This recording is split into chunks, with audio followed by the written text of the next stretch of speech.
Hello, जय हिंद, नमस्कार दोस्तों। स्वागत है आपका हमारे यूट्यूब चैनल माइंड ज्ञान पर। दोस्तों, एसएससी सीपीओ एसआई की नई भर्ती है, उसका नोटिफिकेशन जारी हो चुका है। और नोटिफिकेशन जारी होने के साथ ही ये आपकी जो भर्ती है वो लगभग 3000 प्लस पदों पर निकल कर आई है। तो इस भर्ती से संबंधित सभी जानकारी हम आपको देने वाले हैं। इस सेशन को आप अंत तक ज़रूर देखें और यदि आप हमारे चैनल पर नए हैं तो चैनल को सब्सक्राइब करके साथ में बेल आइकन ज़रूर दबाएं, जिससे कि नई आने वाली वीडियो का नोटिफिकेशन आपको तुरंत मिलता रहे। बिना देरी के शुरुआत करते हैं। तो ये आप देख सकते हैं, आपका sub inspector Delhi police and central armed police force examination 2025 official notification है, वो जारी हो चुका है।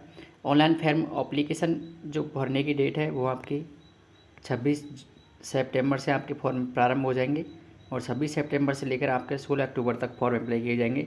लास्ट डेट आपके फॉर्म भरने की है वो है आपकी 16 अक्टूबर।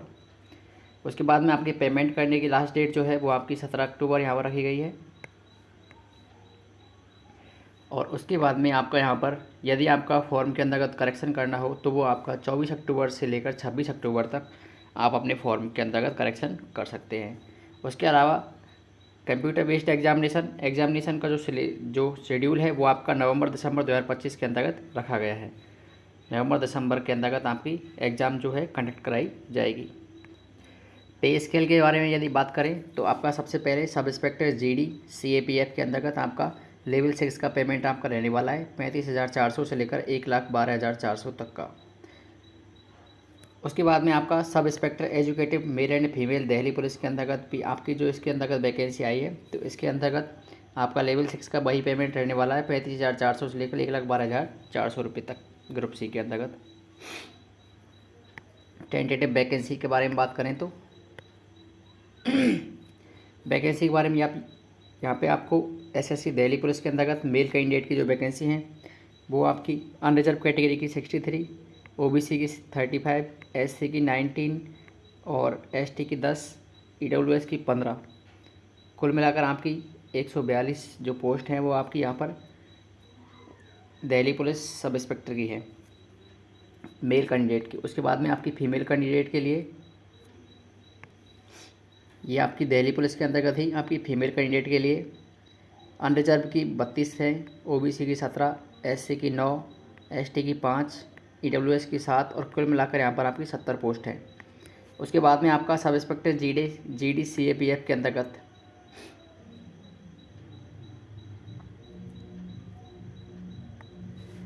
सीएपीएफ के अंतर्गत जीडी के अंतर्गत आपके जो पोस्ट हैं वो आप पर यहाँ देख सकते हैं। अनरिजर्व कैटेगरी के लिए आपको 1082 पोस्ट हैं और फीमेल कैंडिडेट की आपकी 88 पोस्ट हैं।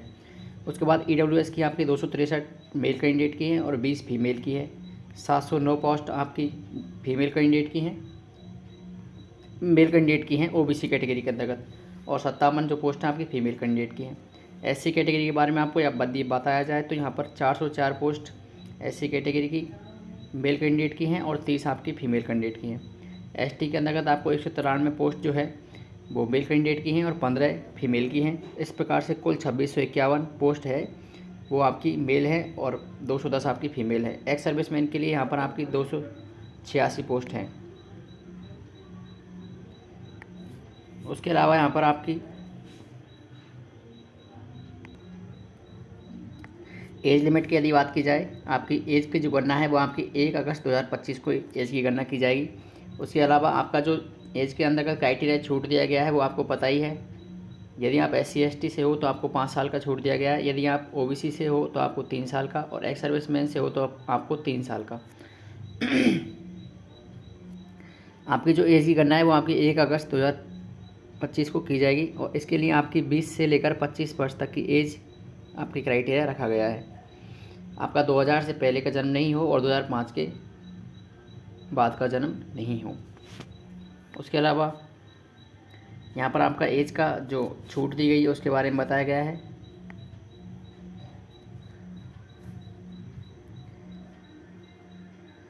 इसके अंतर्गत भी आपकी एज की छूट के बारे में बताया गया है। यहाँ पर आपके डिपार्टमेंटल यदि कैंडिडेट है तो उसके लिए 33 वर्ष तक की फॉर्म अप्लाई करने की छूट है और SC ST डिपार्टमेंटल कैंडिडेट के लिए 35 वर्ष तक की फॉर्म अप्लाई करने की छूट दी गई है। तो आपको अपना फॉर्म अप्लाई कैसे करना है उसके बारे में बता देते हैं आपको। फॉर्म अप्लाई करने के लिए आपको एसएससी की साइट पर जाकर आपको सबसे पहले ओटीआर करना पड़ेगा। ओटीआर करने के बाद आपको आगे की जो प्रोसेस है वो आपकी कंप्लीट करनी पड़ेगी। उसके अंतर्गत आपको अपने आधार कार्ड से आपको रजिस्ट्रेशन करना पड़ेगा। ओटीआर जो है आपका वो एक ही बार किया जाता है। यदि आपने पहले ओटीआर कर रखा है तो आपको दोबारा से ओटीआर करने की आवश्यकता नहीं होगी। ओटीआर प्रोसेस कंप्लीट करने के बाद आप अपने फॉर्म को आराम से अप्लाई यहाँ पर कर सकते हैं।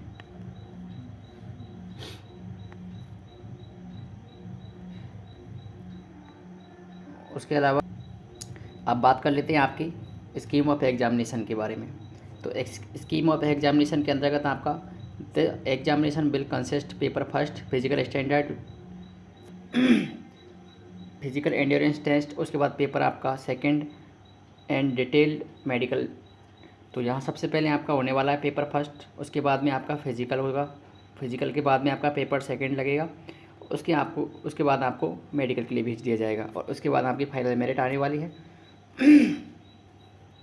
तो इस आधार पर आपका सबसे पहले फर्स्ट पेपर का जो सिलेबस है उसके बारे में यहाँ बात कर लेते हैं।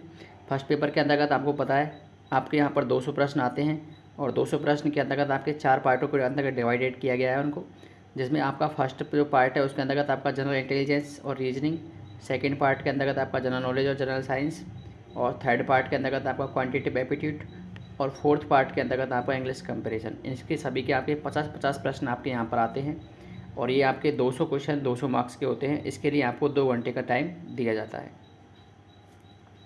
उसके बाद में आपका पेपर सेकंड जो है, पेपर सेकंड के अंतर्गत आपको इंग्लिश लैंग्वेज और कंप्रिहेंशन का पेपर लगता है जो कि 200 क्वेश्चन का होता है और 200 क्वेश्चन के लिए 200 मार्क्स आपको दिए जाएंगे और 2 घंटे का आपके लिए उसको टाइम रहता है। नेगेटिव मार्किंग की यदि बात की जाए तो आपके यहाँ पर पेपर फर्स्ट और पेपर सेकंड दोनों के अंदर ही आपकी 0.25 नेगेटिव मार्किंग रहती है 1/4। उसके बाद में यहाँ पर बात की जाए आंसर की आने के बाद आप अपने जो क्वेश्चन हैं उन पर ऑब्जेक्शन लगाना चाहते हैं तो आपको 50 रुपये पर क्वेश्चन के हिसाब से यहाँ पर पेमेंट करना पड़ेगा।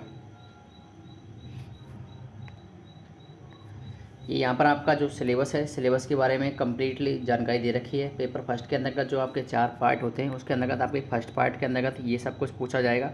ये आप नोटिफिकेशन के अंतर्गत आराम से अच्छे से देख सकते हैं। उसके बाद में आपका सेकंड पार्ट के अंतर्गत आपका जनरल अवेयरनेस के अंतर्गत ये सब कुछ पूछा जाएगा, जिसके अंतर्गत पॉलिटी, ज्योग्राफी, हिस्ट्री, कल्चर इसके बारे में। उसके बाद में आपका थर्ड पार्ट में क्वान्टिटेटिव एप्टीट्यूड के अंतर्गत आपको मैथ्स के बारे में पूछा जाएगा।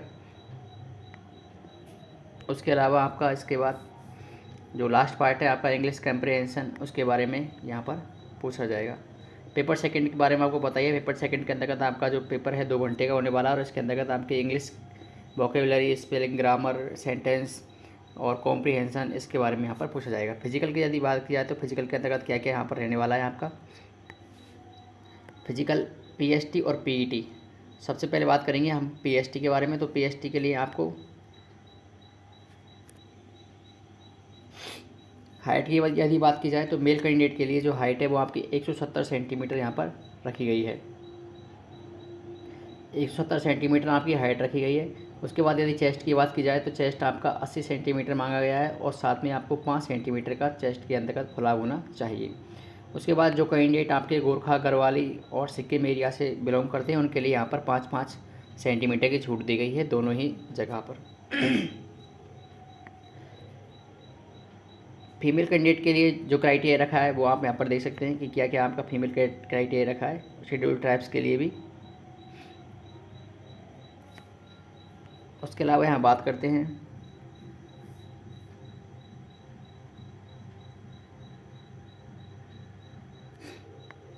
Height for SI and CAPF। इसके अंतर्गत भी आपकी वही 170 सेंटीमीटर हाइट, उसके बाद 80 सेंटीमीटर आपका चेस्ट और 5 सेंटीमीटर के यहाँ पर फुलाव मांगा गया है। बाकी जो प्रोसेस आपके ऊपर थी सेम प्रोसेस यहाँ पर भी है। जो भी आपके गोरखा, गढ़वाली और सिक्किम वगैरह एरिया से बिलोंग करते हैं उनके लिए यहाँ पर आपको 5 सेंटीमीटर की छूट दी गई है। वेट की यदि बात की जाए तो वेट आपका हाइट के अकॉर्डिंग आपका वेट रहने वाला है। और उसके बाद में आपका पीईटी जो है फिजिकल एफिशिएंसी टेस्ट, उसके बारे में यहाँ बात करें तो आपको मेल कैंडिडेट के लिए 100 मीटर रेस करनी होगी आपको 16 सेकेंड में, और 16 सेकेंड में 100 मीटर रेस करने के साथ में आपको अगला जो प्रोसेस है वो हो रहेगा आपका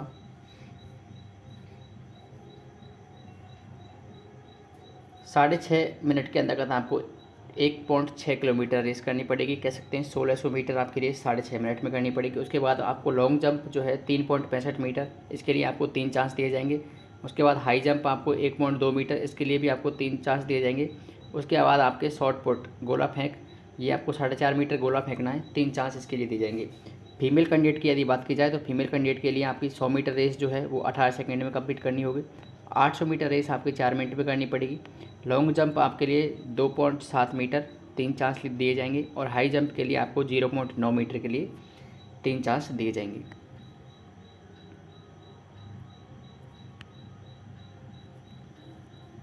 उसके बाद में यहाँ पर बात करते हैं अपना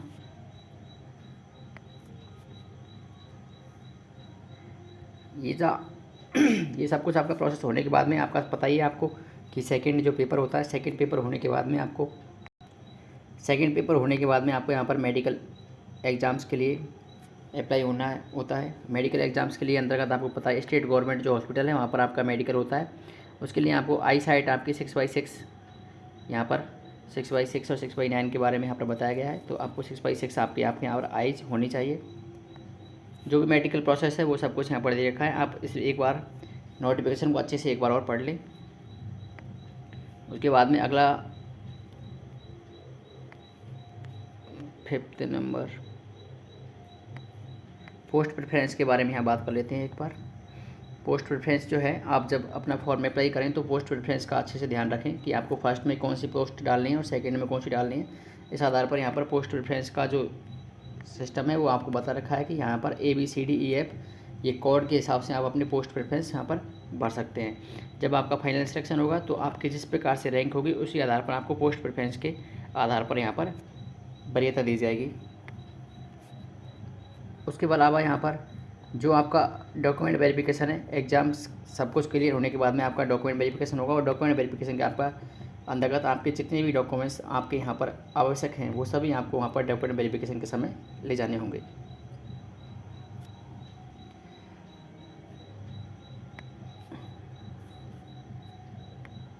उसके बाद अब है आपका यहाँ पर मोड ऑफ सिलेक्शन। तो मोड ऑफ सिलेक्शन आपको पता ही है, सबसे पहले आपको फर्स्ट में आपका एग्ज़ाम होगा, एग्ज़ाम के बाद आपका फिजिकल होगा, फिजिकल के बाद आपका सेकंड पेपर होगा और सेकंड पेपर कंप्लीट होने के बाद में आपका फिर उसके बाद में आपका मेडिकल होगा और मेडिकल होने के बाद में आपका यहाँ पर डॉक्यूमेंट वेरिफिकेशन के साथ ही यहाँ पर आपको पोस्टिंग के ऑर्डर दिए जाएंगे। अगला है आपका यहाँ पर आगे जो न्यूज़ है वो इम्पोर्टेंट न्यूज़ के बारे में यहाँ पे आप बात कर रहे हैं। जो आपका इम्पोर्टेंट है आपके इस भर्ती से संबंधित, सिर्फ उसी से संबंधित यहाँ बात करेंगे क्योंकि काफ़ी बड़ी नोटिफिकेशन है। अगर सभी चीज़ देखेंगे यहाँ पर तो काफ़ी बड़ी हो जाएगी आपकी वीडियो। तो उस हिसाब से यहाँ पर जो भी इम्पोर्टेंट चीज़ है उस पर ही हम ध्यान देने वाले हैं। फॉर्म भरने के लिए थोड़ा सा आपको प्रोसेस पहले बता दिया था, दूसरा आप एक बार फिर देख लीजिए। सबसे पहले आपको OTR करना पड़ेगा, OTR करने के बाद आप अपना एप्लीकेशन फॉर्म भर पाओगे।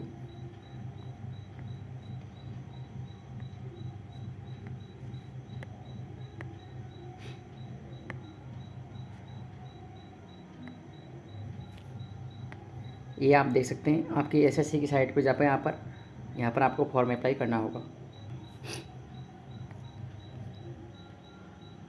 इस प्रकार से आपका ये परफॉर्मा रहने वाला है। तो इसके बारे में यहाँ पर बताया गया है।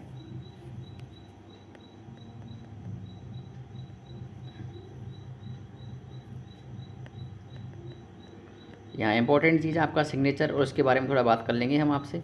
सिग्नेचर आपको किस प्रकार का यहाँ पर अप्लाई करना है सिग्नेचर, क्योंकि इसके बारे में आपको पता होना चाहिए। ये ऐसी चीज़ है जिससे आपको बाद में परेशानी हो सकती है कि सिग्नेचर जो है आपको ब्लैंक खाली पेज पर इस टाइप के सिग्नेचर करने हैं। जो भी आपको दिखा रखे हैं इस प्रकार के सिग्नेचर आपको नहीं करने, सिर्फ इसी प्रकार के आपको सिग्नेचर करने हैं। उसके अलावा यदि आपकी फ़ोटोज़ की बात की जाए तो फ़ोटोज़ के अंतर्गत आपका लाइव फ़ोटो यहाँ पर आता है। और लाइव फ़ोटो के अंतर्गत आपका अंदर का पीछे का जो वाइट बैकग्राउंड है, बैकग्राउंड जो है वो वाइट कलर का होना चाहिए।